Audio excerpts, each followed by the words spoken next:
Growing up in Cleveland's Glenville community, Marshon Lattimore showed flashes of greatness playing Muni League football. He'd get the ball, make 4 or 5 touchdowns. Then if you let somebody else score, he'd get mad. And I'm talking about at 9 years old. Getting academy graduation. Those who saw him, including Ted Ginn Sr., say Lattimore did not completely understand how great he could be. He was naturally a freak, you know, with the size, the ability to do things like that. And you know, it's only so many come like that. Ginn would take Lattimore under his wing at Glenville High School, instilling discipline. That's one thing that we laugh about, talk about today. You know, I would give him a running back number.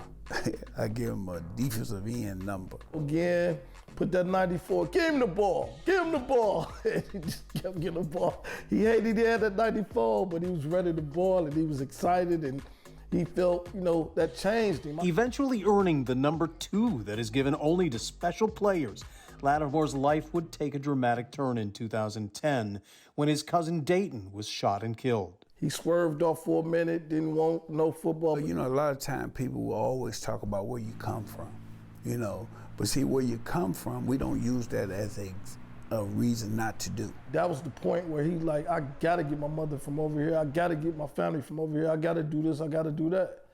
You know, so that was his drive. And I think more like at the end of his junior year, he really got it. You know what I'm saying? And understood what it took academically, socially, athletically, the training, the sacrifice, and he could see it. Lattimore, who grew up influenced by others from the same community who went on to become professional players, would focus his efforts on a goal that he now understood was attainable for him, forever cementing his potential in a playoff game in which his high school team advanced because of his spectacular block of a potential game-winning field goal. It looked like something that was like out of, like somebody just wasn't real. Like his shoes was by everybody else's helmet.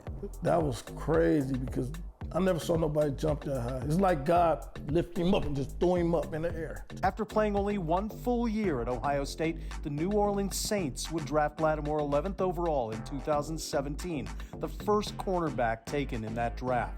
Wearing a tattoo of his late cousin, the Cleveland native, now an example for the young men walking the halls of Glenville High School. It feels so great to really see somebody in your family doing something that's really strong and everybody looking at him and everybody hoping he make it. And we use those kids to teach the other kids, and then we see the results of him, you know, then that helps us to keep it going for the next kid.